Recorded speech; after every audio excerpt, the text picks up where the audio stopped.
Di hari yang sama, kita juga akan melakukan liputan terkait dengan kenaikan air laut yang diakibatkan oleh terjadinya gerhana bulan yang terjadi semalam. Kita langsung menuju lokasinya ya. Set.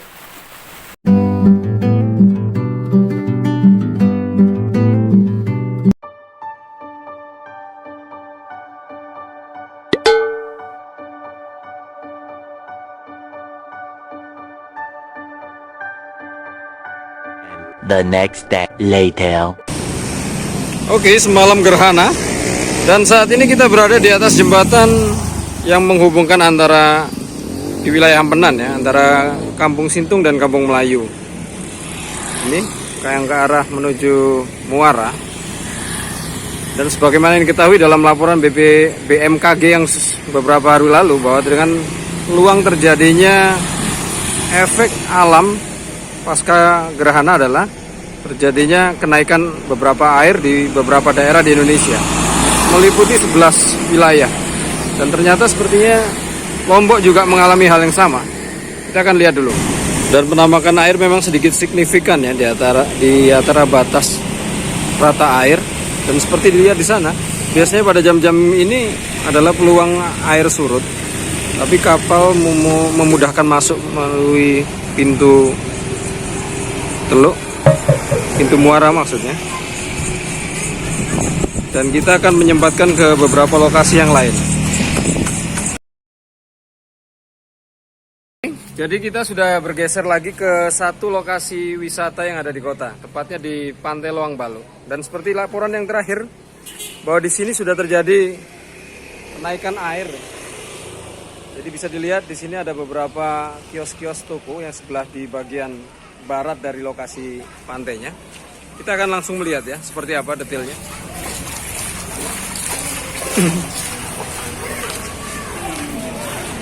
Aduh. Sini sih belum dipakai ya. Bisa dilaporkan lagi dari bagian fenomena alam yang terakhir terkait dengan bukan bencana ya sudah bilang, tapi fenomena alam biasa yang terkait dengan pasang surut atau yang istilahnya dibilang sebut rob ya kalau di Jawa. Jadi kalau dilihat di belakang sana ini adalah pantai apa lagi namanya sih? Pantai Loang Balu tepatnya. Nah, seperti yang sudah pernah kami lakukan di sini, pernah kami lakukan pelatihan dengan berapa dinas tim SAR ya untuk melatih berapa orang. Nanti lokasinya kalian bisa lihat persis dengan link videonya di atas ini. Nah, memang secara tipikal pantainya memang dia sedikit cenderung lebih datar ya, berpasir dan tidak ada halangan sama sekali. Bukan lokasi pantai yang merupakan depannya itu dia landai, tipe landai, flat sampai kedalaman tengah sana, mengarah sana, karena memang kami sudah coba ya waktu itu. Jadi kemungkinan dengan saat air naik total pasang, dia langsung menggenangi dataran kawasan yang ada di sini ya, wilayah-wilayah lapangan tengah di sini yang di bagian dari lokasi wisatanya. Jadi bisa dilihat banyak aktivitas yang memang rusak ya. Beberapa fasilitas tempat-tempat dari usaha masyarakat yang ada di sekitar sini juga habis tergenang, bahkan mungkin mengalami kerugian juga ya. Seperti apa nantinya kita lihat. Dan di luar sepertinya sudah bisa dilihat beberapa tim dari BPBD, Badan Penanggulangan Bencana Daerah, sudah cukup sigap, sudah melakukan standby di tempat, dan mereka melakukan beberapa evakuasi kayaknya di sana. Mungkin kita bisa sambil liput langsung di sana.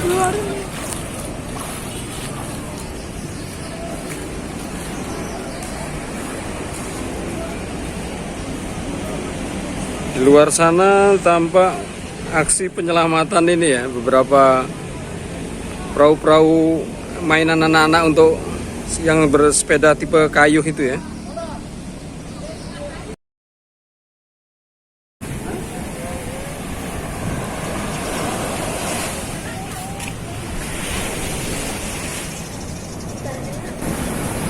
Oke, kita tepat di pinggir pantainya. Jadi seperti ini. beberapa jenis tanaman asosiasi bakonya hingga tergerus gini dalam ya. Seperti ini juga yang bisa dilihat. Nah, akarnya sampai ada di atas begini. Akar serabutnya ya. Tapi ya dia masih mampu bertahan karena akar tunjangnya sendiri masih kuat menancap di bawah. Dan ini kawasan spot lahan basahnya. Pasirnya sampai terdorong ke sini ya.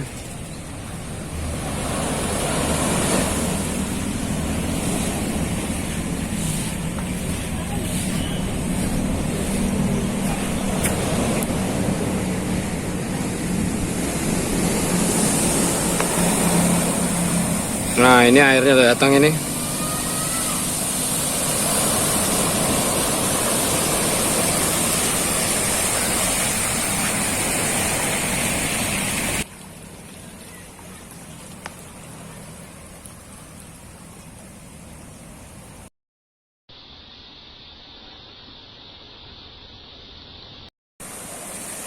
Oke, mantap.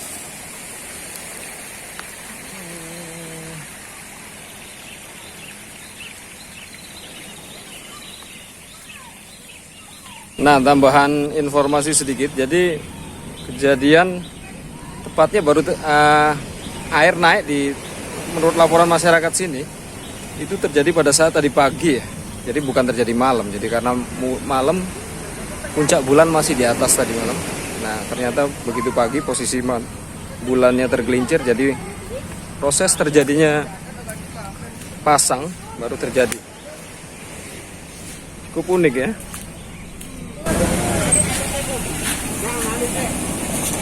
Nah, uniknya justru momen ini menjadikan beberapa warga dari tempat-tempat lain berdatangan ya.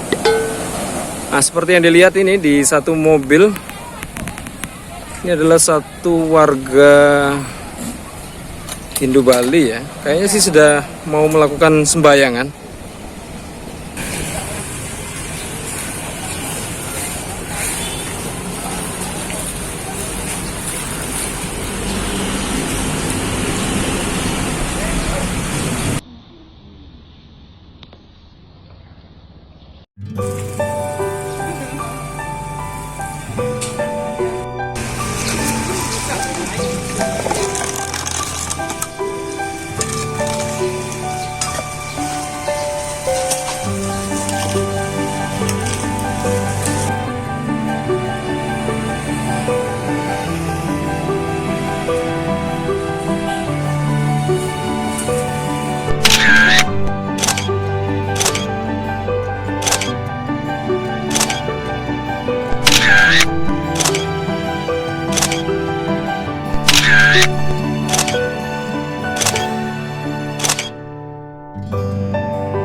Oke, ngopi dulu.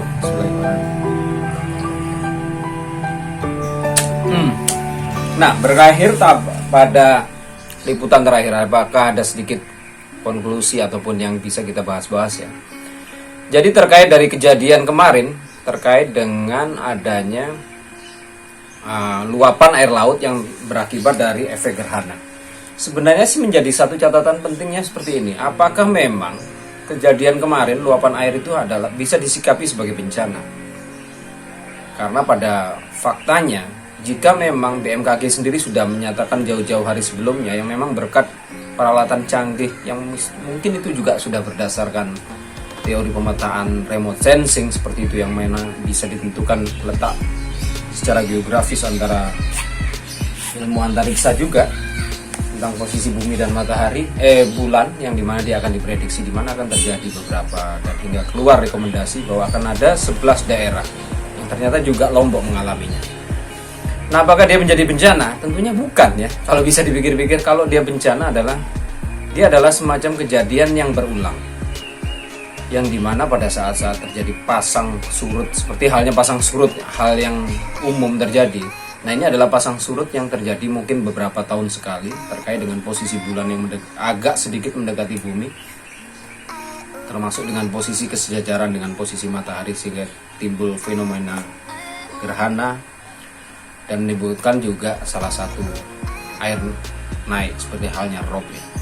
Nah itu juga yang sebenarnya kenapa dalam kejadian-kejadian kemarin yang BMKG sendiri yang saya tahu sebenarnya adalah perpanjangan tangan dari pemerintah tentang divisi khusus yang menangani tentang hal-hal penanganan bencana katastrofistik, istilahnya sebagai negara Indonesia sebagai salah satu negara yang terkenal dengan peluang-peluang kebencanaan, di mana di sini ada terkait dengan ring fire-nya. Mungkin itu juga ada terkait dengan bagaimana peluang tsunami. Nah, kalau tsunami mungkin karena tidak bisa diprediksi jauh hari. Tapi meskipun itu, dia ada salah satu sistem yang dikatakan dengan sistem peringatan dini. Nah, BMKG sebenarnya sudah melakukan itu ya terkait bencana kemarin. Bukan bencana, sekali lagi bukan bencana. Cuman yang akhirnya dipahami oleh masyarakatnya sendiri, seperti yang video disertakan kemarin ya, di pembukaan awal, salah satu masyarakat pemilik pengelola kios minum atau warung-warung kopi yang ada di sana, sehingga dia mengatakan, oh lihat air lagi besar, seperti ini lagi ya. Nah itu halnya, mestinya sudah cukup lama ya, dari semenjak 2004 terkait dengan tsunami Aceh, memang Indonesia sudah cukup gencar melakukan pelatihan-pelatihan maupun sosialisasi tentang mitigasi bencana dalam hal ini, di mana saya juga pernah sempat terlibat di salah satu pelatihan yang dilakukan oleh lembaga Mitra Bahari, di mana di situ juga direkrut diharapkan kita sebagai salah satu koordinator, di mana bisa menggabungkan beberapa situasi kebencanaan daerah yang tentunya waktu itu memang dari awal-awal ya, masih dalam tahap-tahap pembentukannya, sehingga masih banyak perlu hal yang ditingkatkan. Tapi sejauh 2004 sampai sekarang mestinya sih sudah cukup bagus ya kesinambungan program dan lain-lainnya. Nah terkait dengan lokasi yang sendiri saya katakan di pantai itu adalah pantai yang posisinya sebenarnya flat, rata, sehingga ketika ada luapan air total itu dia menghantam ke pesisir langsung dengan tidak ada halangan sama sekali, karena di depan-depannya juga bukan dibekali oleh beberapa garda penghalangnya ya, seperti halnya kalau dia posisi naturalnya dia mestinya ada beberapa tegakan mangrove seperti itu ya, idealnya dalam suatu struktur pesisir. Nah karena memang sudah tempatnya terbuka seperti itu. Nah yang menjadi catatan lagi, beberapa tempat yang kemarin kita temukan di posisi kanan yang banyak dilakukan evakuasi beberapa benda-benda itu, termasuk beberapa kios-kiosnya yang terpasang di sekitar pesisir itu, memang dia dibuat kotak langsung menancap di bawah tanah seperti itu ya. Padahal secara catatan lama bahwa prospek bangunan-bangunan pesisir yang ideal itu adalah bangunan seperti halnya rumah-rumah dari suku ya orang Bajo atau orang-orang Sulawesi, di mana dia merupakan bentuk-bentuk bangunan panggung, struktur panggung yang agak tinggi, dan itu di bawahnya menjadi satu yang jika terjadi sesuatu, entah itu luapan air maupun tsunami atau bencana-bencana pasang seperti halnya itu, air akan mudah lewat di bawahnya, sehingga dia tidak langsung menggerus bangunan utamanya. Nah itu yang sebenarnya menjadi catatan penting. Nah yang anehnya, kenapa konsep bangunan yang dibuat di sektor wisata pantai Loang Balu, yang dalam hal ini adalah di wilayah pesisirnya, garda depan di situ, tidak mengadopsi bentuk-bentuk bangunan seperti halnya itu konsep panggung, sehingga ketika ada kejadian air naik kemarin, tentunya di situ dia menimbulkan satu ya peluang kerugiannya. Ya syukurnya tidak ada korban jiwa, tapi hanya sekedar kerugian material, mungkin ya sebatas barang-barang yang ada di kios itu. Nah ini yang sebenarnya juga cukup mestinya harus jadi satu kritisi, satu pertimbangan balik lagi ya ke depannya. Konsep bangunan yang ada di pesisir, kios-kiosnya harus dibentuk seperti apa dan dia tidak akan menimbulkan kerusakan-kerusakan yang berulang, karena jika itu sudah mewaspadai, diantisipasi lebih dulu terkait dengan yang saya katakan tadi, bahwa ini bukan bencana karena dia memang sudah diprediksi sebelumnya oleh dinas kantor ini ya, BMKG dalam hal ini Balai meteorologi dan geofisika yang tentunya sudah bisa memberi peringatan sebelumnya. Awas, pada tanggal ini akan ada terjadi peluang seperti ini, dan antisipasi itu mestinya bisa dianulir sebelumnya. Seperti halnya kemarin ketika saya melihat posisi di Pantai Luang Baluk sebelah kiri, di mana di situ juga banyak kios-kios sederhana yang dibentuk dari tiang-tiang, amben, balai-balai seperti itu ya. Yang artinya tidak permanen, bentuk-bentuk seng atau bangunan-bangunan permanen atau semi permanen yang ujung-ujungnya bila tergerus air dia akan malah justru rusak. Nah, yang sementara kalau bangunan sederhana itu dia akan mengalami lewat saja airnya di bawah, jadi tidak akan sempat tergerus juga. Kalaupun juga ada kerusakan, tentunya bangunan yang sederhana itu tidak akan banyak menimbulkan kerugian total, seperti halnya yang juga sudah kita lihat dari konsep rumah-rumah komunal Bajo atau suku bangsa Sulawesi yang banyak hidup di daerah wilayah pesisir. Nah, seperti itu. Dan kalaupun juga kenapa air harus ke sana, ya memang sudah dijadi catatan bahwa pesisir dan juga beberapa lahan basahnya yang ada di sekitar sana adalah wilayah kantong air atau wilayah parkir air, di mana pada saat-saat tertentu pada musim hujan tertinggi misalnya, dia akan dari dataran tinggi hingga ke dataran rendah, dia akan berkumpul di sana.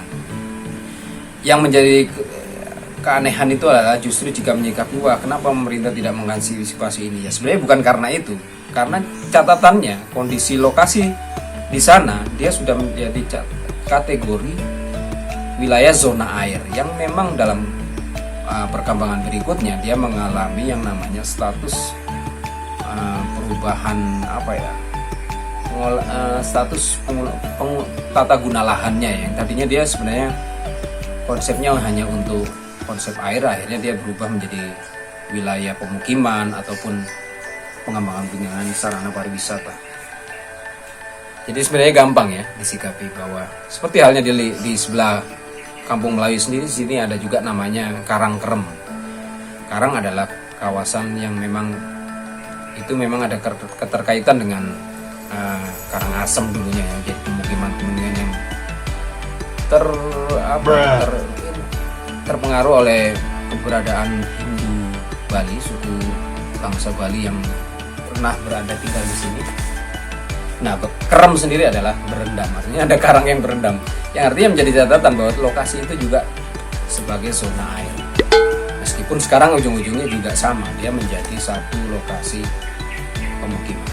Oke, kiranya hal-hal itu yang mungkin bisa dicatat, bisa dipetik sebagai poin-poin penting ya dalam mitigasi bencana, katastrofik, faktor-faktor kebencanaan yang bisa kita antisipasi mestinya lebih dari awal.